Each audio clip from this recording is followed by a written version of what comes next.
Hi, everyone, and welcome to the Illustration Department podcast. My name is Giuseppe Castellano. In this podcast, I talk to folks in illustration, graphic design, publishing, animation, and other creative fields about their work, the lessons they've learned, and the bumps and bruises they've experienced along the way. In this episode, my guest is Genevieve Bormes, Deputy Covers Editor for The New Yorker. Are you, dear illustrator, wasting your time? Many an artist and podcaster occasionally feel like they are. As Genevieve and I discuss, there's only one obvious answer to that question. Among other topics, Genevieve shares how she and art editor Françoise Mouly oversee New Yorker covers. We discuss what other very real and very scary questions artists ask themselves. And Genevieve shares a lesson all creatives need to learn, and relearn, and relearn. I hope you enjoy our conversation.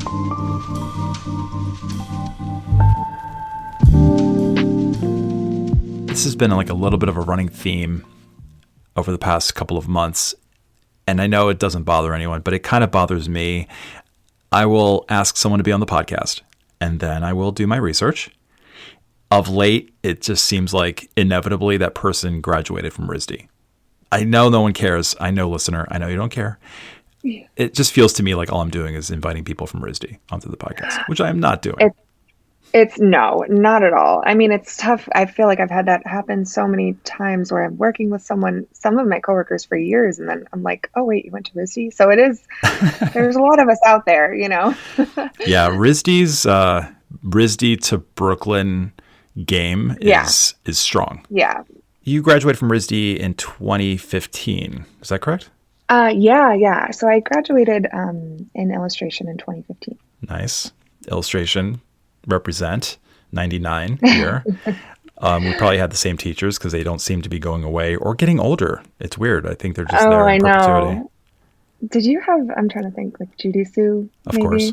100%. Yeah. Fantastic. I miss her. She was my senior advisor, and I've mentioned her before on the podcast. She was the teacher who, sophomore year, I had her for like whatever that class is called, Illustration 101 or whatever the heck it's called.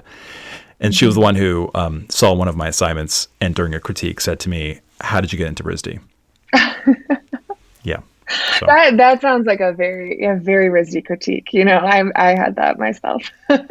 Do they still use, do kids still use the kids' favorite word to use was organic?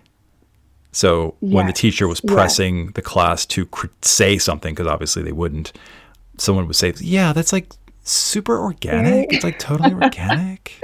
Every other word, organic. I know. The other one was like, at least when I was there, illustrative was kind of a dig, you know, which is kind of funny. Maybe not so much in the illustration department, but like if you were talking to a painting student, things were still very abstract. Now I think, you know, people are painting people and it's fine. That's right. That's right. The other one was juxtaposition was a fave of many. Oh, I really like the juxtaposition of this and that. And what was the other one? Juxtaposition, organic, conversation. Oh, you know, I never really heard that one. Oh, yeah. Okay. We missed out. All right, died out. Yeah. Something like they'd see a drawing and they'd see a shape over here and a shape over there, and they'd say, I really like the conversation between that shape and this shape. There's a really interesting conversation that's happening. And you're sitting there going like, okay. So many hours spent this way. And then, you know, the minute you graduate, you don't have that at all and you completely miss it. Exactly. How did you, you graduated from RISD 2015, you didn't go directly to the New Yorker. How did you make your way to the New Yorker? So I'd interned with my current boss now, Françoise Mouly. Heard of her? She That's she a joke. She's very famous. She's amazing. Yeah. She runs a Tune Books because she's not busy enough. So it's a publisher of graphic novels for kids. And she was at the time running it out of her Soho apartment. So I had interned for her, I think before my senior year. And then she was looking for someone when I graduated. So I started there as a production manager. I think I thought it would be this kind of standard publishing job, but the way she did, tune and the way she does everything is incredibly hands-on DIY. So it wasn't just the editorial aspect of these, the book design or just the production. It was like every aspect of publishing, including like, booking the boat from China to get the books over. So it was a really like broad view of how a publishing company works. And it was amazing. And I was there for about a year and a half before her assistant at the time, Mina Kaneko, was moving on at the New Yorker. And so I had the chance to apply for that job and move there, which was like completely unexpected and really just like a dream come true. What were your first responsibilities? What were you at the doing New Yorker? early on? Yeah. It's funny because I've been there for just about 9 years this month, and it's a really it's a unique department, the covers department. It's just the two of us, me and Francoise. The job has changed, I would say, a lot since I started. It was a bit more like admin work, but over the years, it's really evolved to be a lot of the technical kind of color editing, production work is a huge part of what we do. And I think it's probably invisible work in a lot of ways because hopefully you see the printed magazine and it looks great, but there is just a real process, that goes into getting not that it has to be original art, but we still work with a fair amount of original art, translating that from, a painting to a scan to a digital version that looks good to then a version that will print well on a 4-color offset print, Right. Our printers in Illinois, and there's a million copies, so it has to kind of just withstand all of those different iterations, and that part is like one of the most fun parts. But beyond that, it's like working with the artist, shepherding the idea from sketch to finish, and all of the different conversations that go into that. Right. It's an interesting job because it's no single week has been the same since I started. We'll start on a Monday and think we know what the cover may be when it prints on Friday afternoon, but it just inevitably changes and things move around. And when I first started, I would truly stay awake at night wondering what the cover would be and wondering if we'd be able to get it done. And then at this point, it's like we've done covers in an hour or two. Overnight is not at all like this week we're doing an overnight cover, and it's it always happens. I mean, in part because the artists are so incredible and just really on it and excited and working really fast. I was talking to Bob Staake a few weeks back. Oh, I love Bob. Yeah, for the podcast, and he's talking a little bit about the process of the New Yorker cover, and maybe you can help sort of expand on what he was saying a little bit more, if I'm understanding what he said correctly. He said that there are some evergreen prompts, for lack of a better word, evergreen concepts or subject matter that, let's say right now it's spring. So there could just be a cover that celebrates springtime versus a cover that speaks specifically to a certain current issue, whether it's political or social or whatever. How does that work? So at the beginning of the year, or really the end of a year, we look towards the next year and make a whole schedule of these are some things, a lot of them are evergreen topics that might come up every year. Some of them are special issues. Say there's a special issue on music, we'll flag that. Sometimes, maybe the Olympics are happening, or just kind of being cognizant of what might be happening in the world at that time. And we send it out. We have a group of artists that we work with regularly. And so, we'll send it out, and they also, they kind of know the deal already. They'll send us sketches throughout the year. It could be related to the broad themes, or it could be completely unrelated. And I think a lot of the time, some of my favorite covers are covers that have nothing to do with anything, that are, something that they saw in the city, or just kind of capture a moment that feels really personal to their viewpoint. Peter de Sève is really good at that. Yeah. He's amazing. so we'll have that, and we're working on that, and we try to work as far in advance as we can. Mm-hmm. It's not crazy to be getting sketches for Christmas in the spring or whatever, but then at the same time, there's, everything happening in the world, and we have to be ready to pivot at any point. And so kind of concurrently, like every week, we're looking at the news and what's going on, and whether or not there's something that's worth commenting on in a cover. If something, big happens, we'll put out a call for sketches, and, the artists that we work with oftentimes will preemptively send like, oh, I saw this happen, here's an idea. The process is unusual compared to other art departments in that we're not commissioning one image. It's not like, right. Oh, it's tied to this article, or, it has to look like this, or it has to contain these elements. It's not that at all. It's really generated by the artists themselves, which makes it a cool gig. Right. And they send a rough. Pencil sketches are honestly like the best for us, just enough to communicate the idea. Mm-hmm. Then we're able to see, like, is this something that would work? And then, workshop it to the point where they're ready to go ahead and do the finish. So it can happen. That can happen really quickly. And sometimes, if something insane happens, we'll have potentially like 50 to 70 sketches within a few hours to kind of sort through. From different illustrators. Yeah, from different, and many of them will send a bunch, like there's a lot, and Francoise is a real proponent of this, of, not censoring themselves, just kind of get it out there and see. You never know what will stick. It's so it's a really, like, it's an unusual process. Yeah, Barry Blitt just keeps sending you sketches, and you call him and you say, Barry, enough. We 50 sketches is plenty. Come on, guy. No, I'm kidding. He's someone who, he won't just do like a bunch of sketches. He'll overnight do 3 paintings when he's working on a finish. And be like, sure. I don't know which one I like the best. So you do see how it's a real asset when you can kind of just churn it out and mm-hmm. not get too precious, I think. Right. And of course, as we all know, you guys don't look for illustrators who work traditionally. You only work with illustrators who work digitally, right? No, we do. Yeah, I know. That was a joke. Oh. I'm just calling it out there.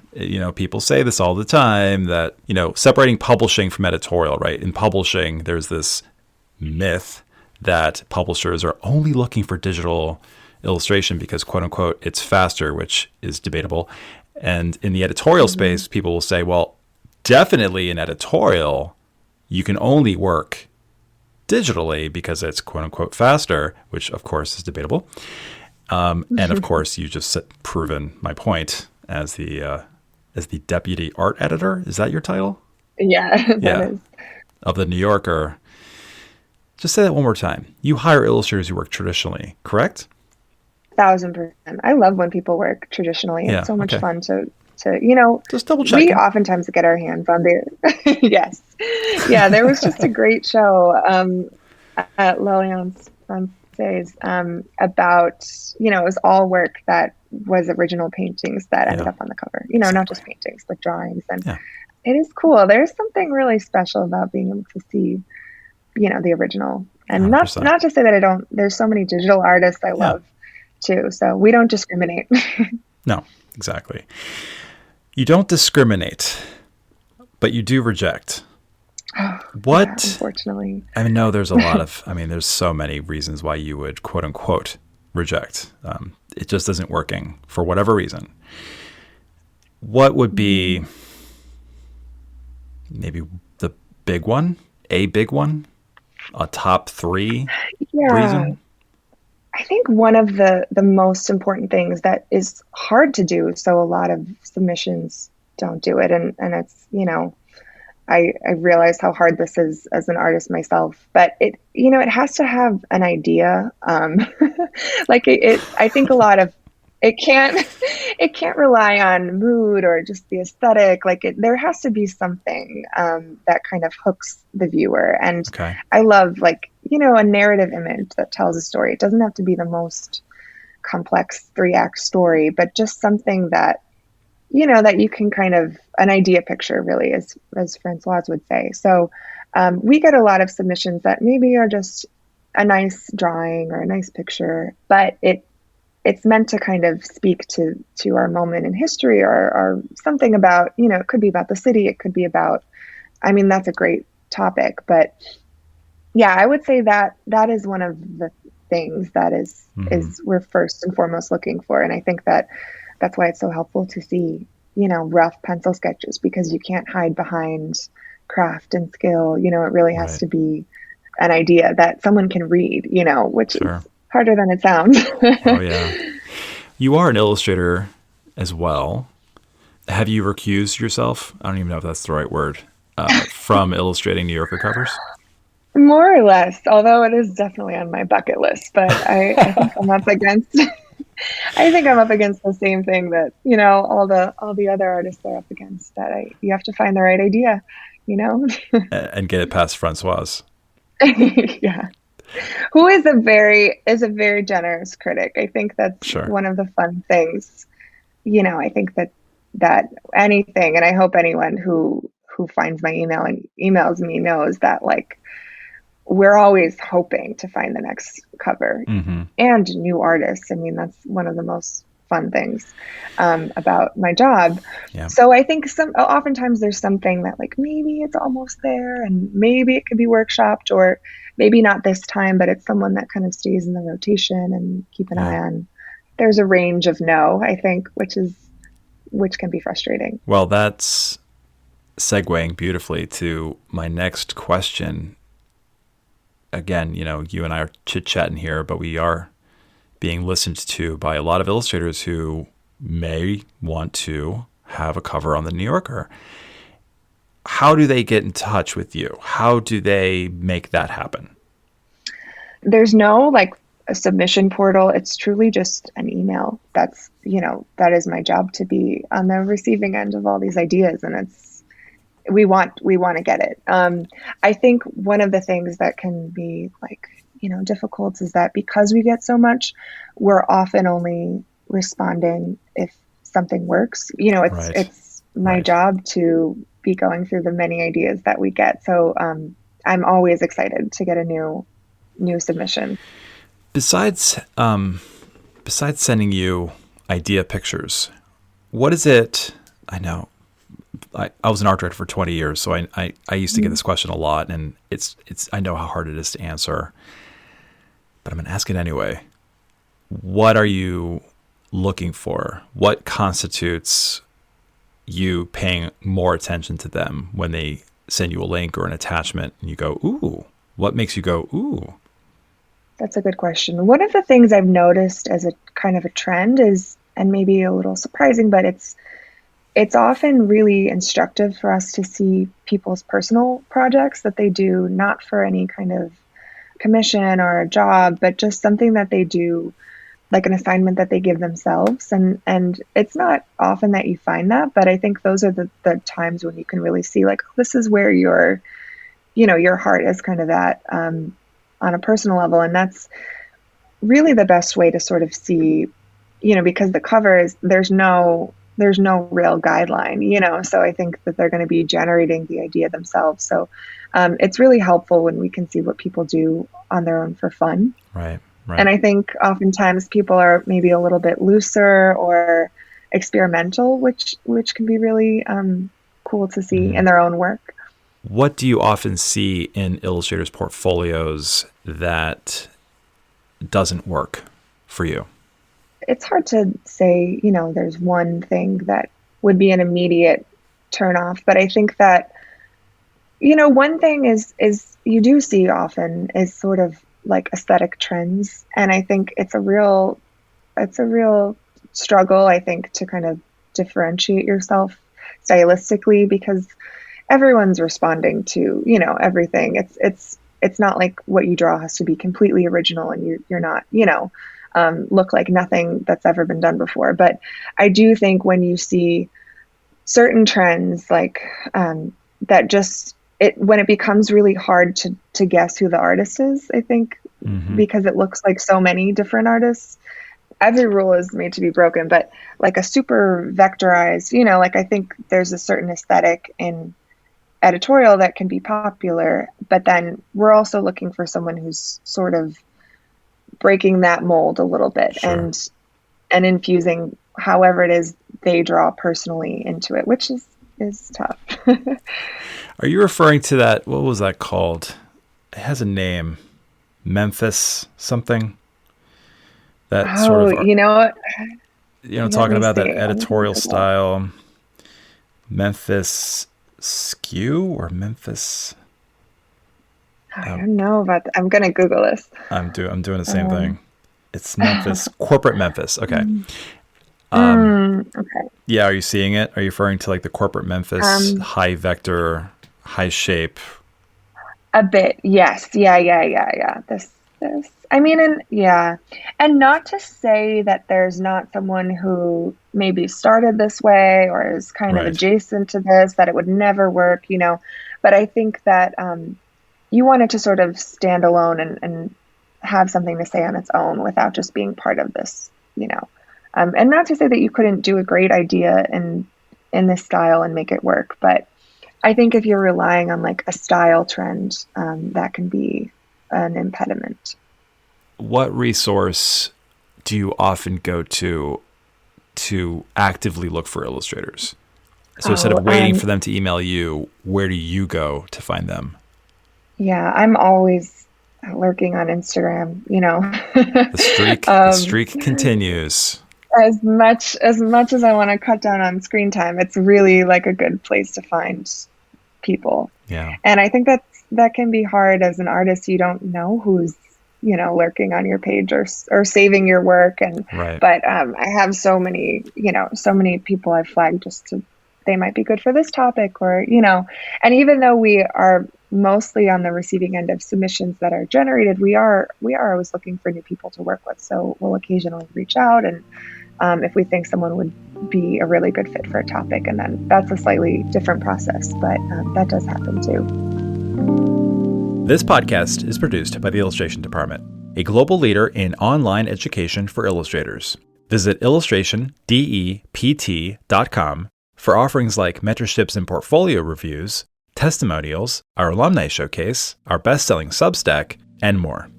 That's illustrationdept.com. And now, back to our conversation. Now, again, we're just focusing on covers now. If we opened this door up to interiors, we'd be here for weeks. There are plenty of illustrators who I absolutely love. Many of the ones we've named today are all podcast guests, favorite illustrators of mine. Let's add John Cuneo to the mix. And there are plenty of other ones. I think right now, I'm on this giant Arthur Getz kick. Are you familiar with Arthur Getz? Oh, of course. Yeah. So many, Yeah. just iconic kind of Oh old my New York God. images. Yeah. 213 New Yorker covers. 213. And that is one of the absolute best parts of my job is kind of, going through the archive and having to be familiar with like the 5,000 images that were published in the past 100 years. And there's so many moments where it feels completely foreign to like a real eye-opening look at, what was life like back then. But then there's so many more where they feel remarkably modern. You wonder how much things have actually changed. Yeah, I know. I just to look at his paintings, and I highly recommend every listener look up Arthur Getz. His daughter, Sarah Getz, is on Instagram. So if you just go to Instagram and look up Arthur Getz, you'll come across I didn't her realize page. that. Yeah, and it's a fantastic page to follow. I'm hoping I'm getting her first name right. Let me just Yeah, triple I'll have check to look here. that up. And he had an interesting, Sarah. progression throughout his arc of covers. Like they get so much Sure. looser towards the end, which is kind of fun to see too. I talked to Michael Maslin Oh, about this quite recently on a previous episode, and we go through a few illustrators who sort of overlap New Yorker cover or New Yorker interior, and children's book illustrator Arthur Getz is included in that list. yeah, so many. Something that I've been, and I'm curious to hear your thoughts on this, it's been on my mind of late because an illustrator recently asked me if they're wasting their time trying to be an illustrator. and you're an illustrator. You are an art editor. You're in this field quite deeply. You've been around for a while now.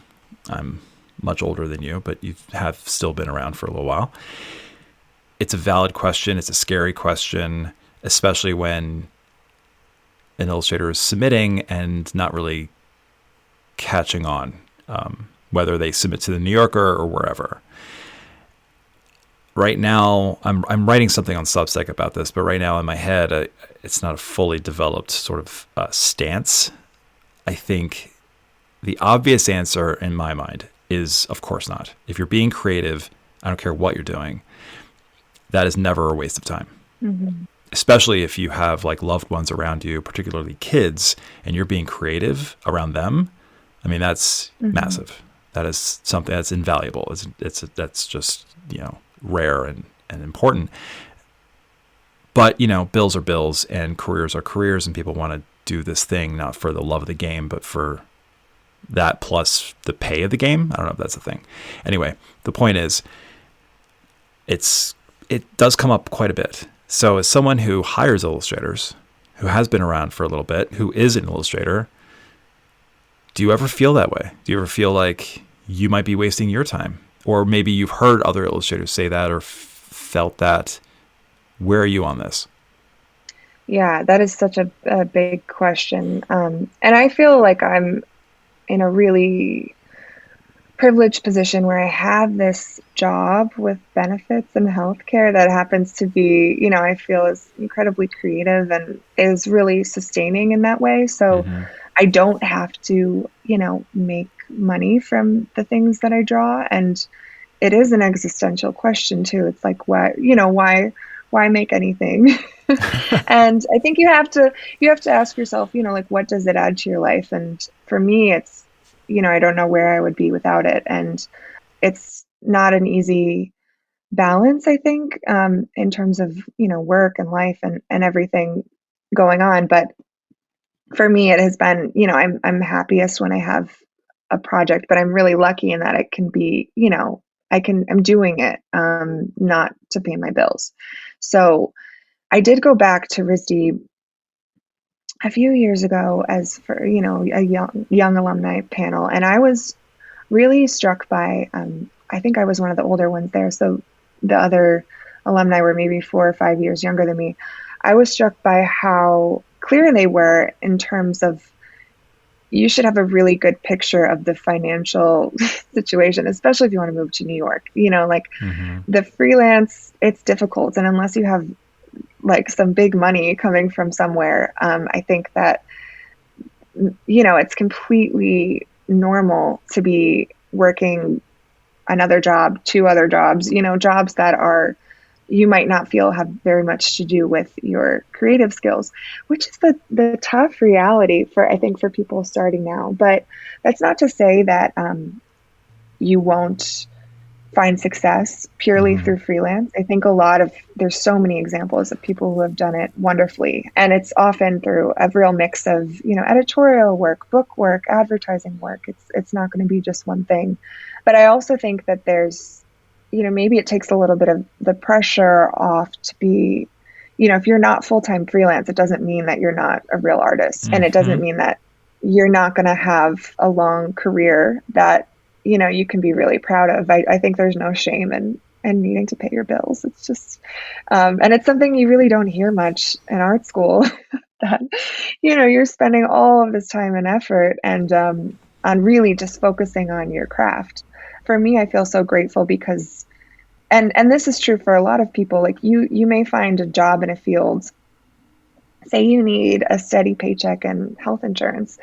It's not to say that it's necessarily going to be soul sucking. Like you might find that it influences your work in ways you wouldn't have expected, Sure. So I think that it's a real balance and the waste of time, it's so hard.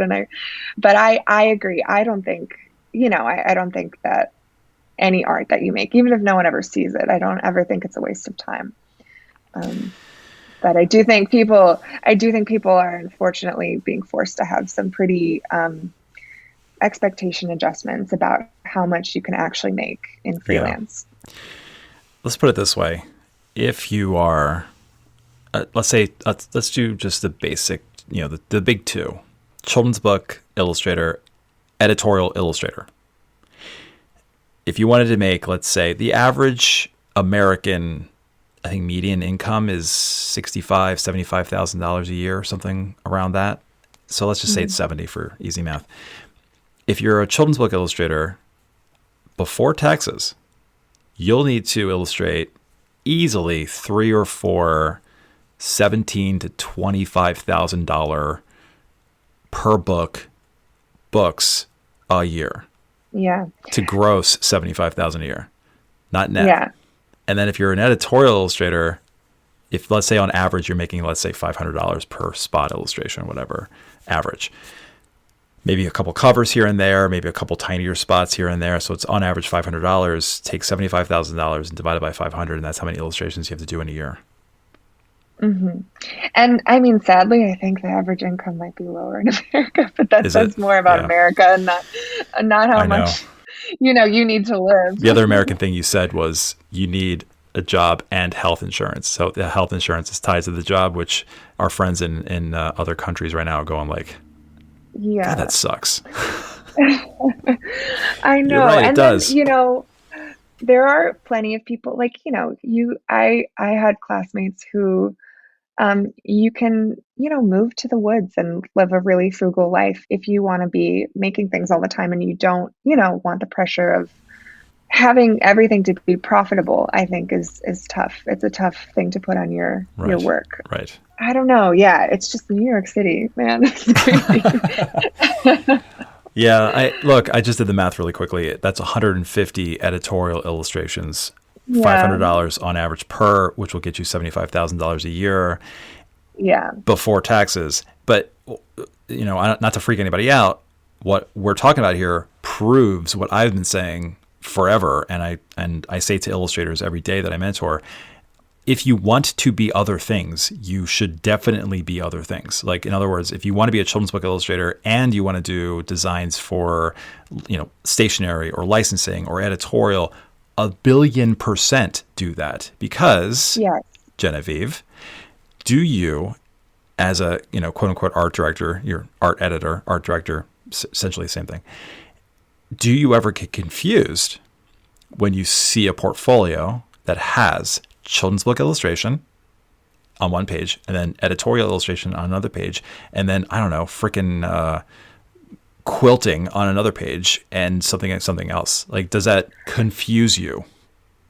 No, I mean, I think an idea that, you have to be a one-note artist or one aesthetic, maybe that existed back when you were kind of, artists were stomping the pavement and bringing in their physical portfolios. You had to have a shtick, but at this point, not at all. I mean, I actually, and I love when you see someone who, they have an interesting editorial style, and then you're like, oh, you're quilting? I think that there's, it's never, there's no, that is something that I was kind of heartened to learn when I started at the New Yorker. There's no ideal New Yorker artist. There's no person that has, we're not looking at Instagram follower counts. We're not looking at, oh, have you worked with X, Y, and Z? It really is just about your work, and there can be a really wide range. And I think so many wonderful artists have a wide range of ways of expressing themselves. So absolutely don't ever feel weird about that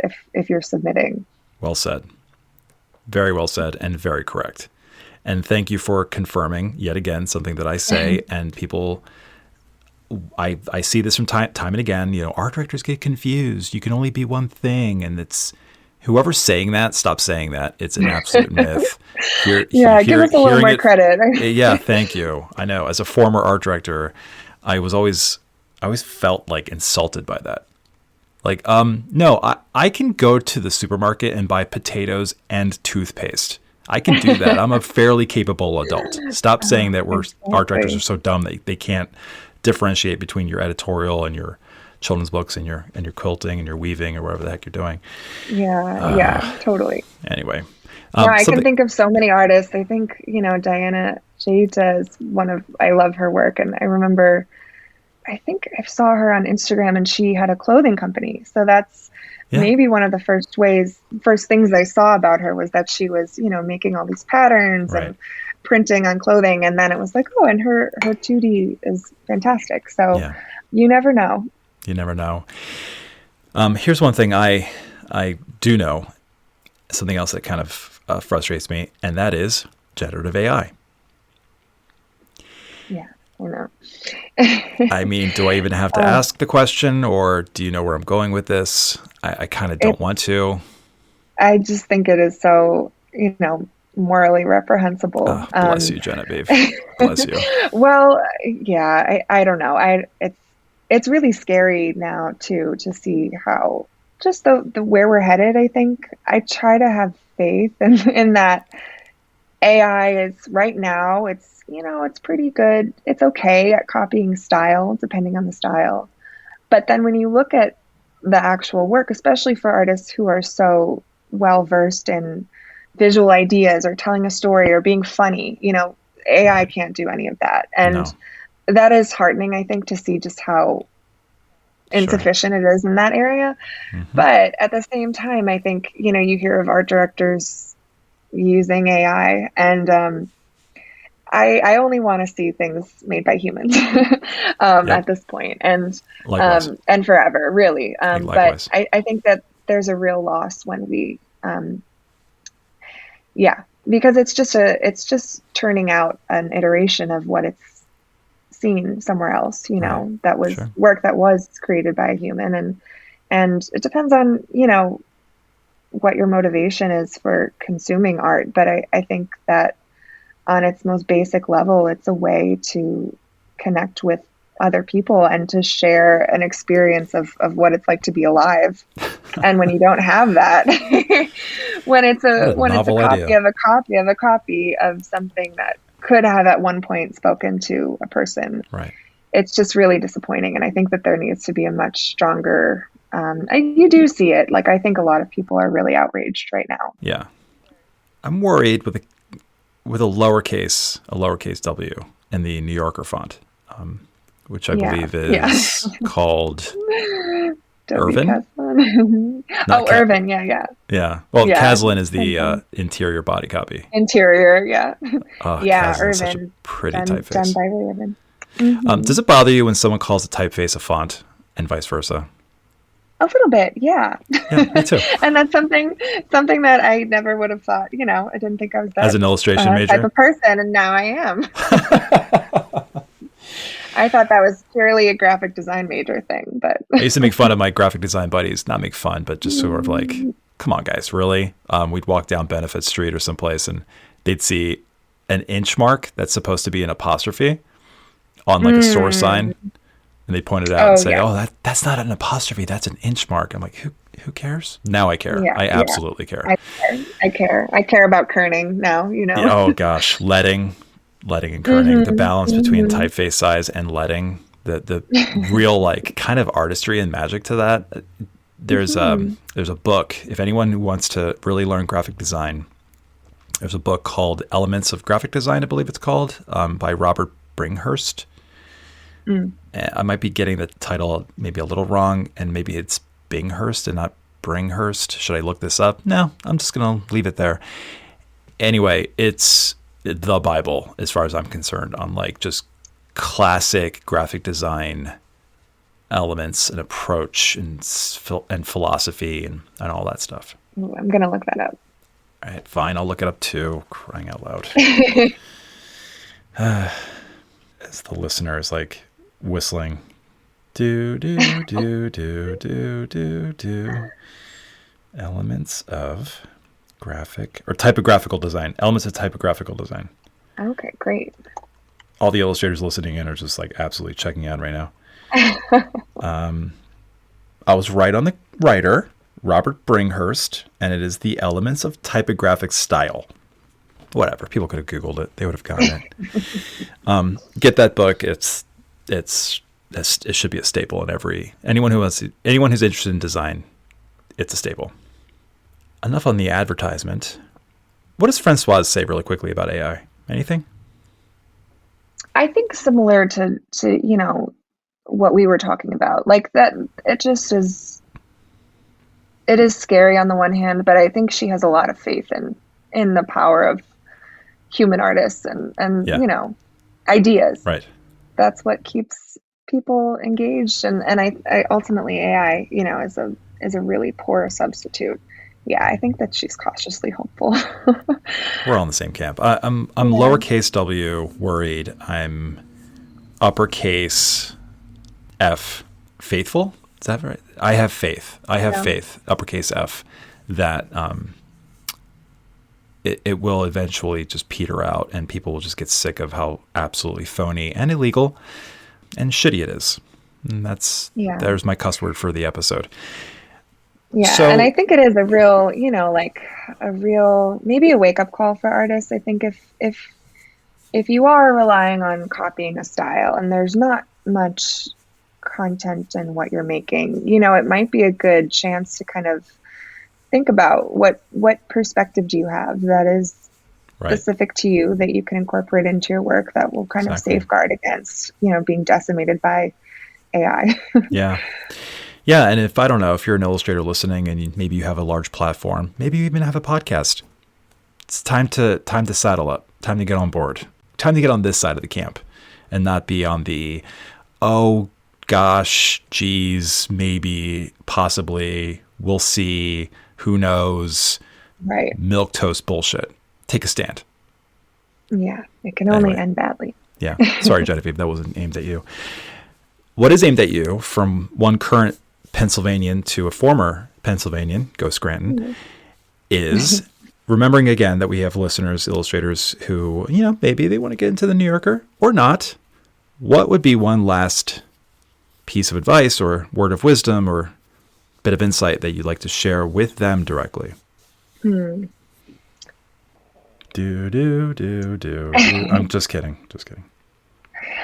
I think first and foremost, you know, you have to be making work for yourself. I've learned this time and time again and in different ways, and it's a lesson I'm going to have to keep learning. But I think that there's, you know, you can be totally outcome driven and I want to get here, so I'm going to do X, Y, Z to get here. And ultimately, you know, the creative process doesn't often reward that. When you think, you know, you're going to get exactly where you're going and you know exactly how to get there. I think it's much better to be a little bit uncomfortable and figuring a way, you know, through things and asking questions, and don't be afraid to challenge yourself or fail or make something that, you know, you look back and maybe it didn't work out the way you wanted to. But I think taking risks is really important. If you can kind of have that relationship with yourself as an artist, you know, your work is going to be so much more striking and thoughtful, as opposed to if you're, you know, you look at what's on the cover of the New Yorker and you say, I'm going to do exactly that. It's why it's so hard. There's no map to follow. You know, you really have to write it yourself as you're going along. But if you can try to do that and have fun while you're doing it, you know, it's it should be fun first and foremost, you know, things you're making, and try to stay in touch with that part of yourself.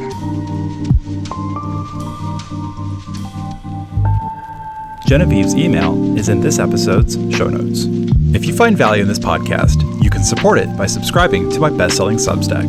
For $5 a month or $50 a year, you will access hundreds of articles on the art, practice, and history of illustration, unlock bonus podcast episodes called Extra Credit, and connect with other members of the ID community.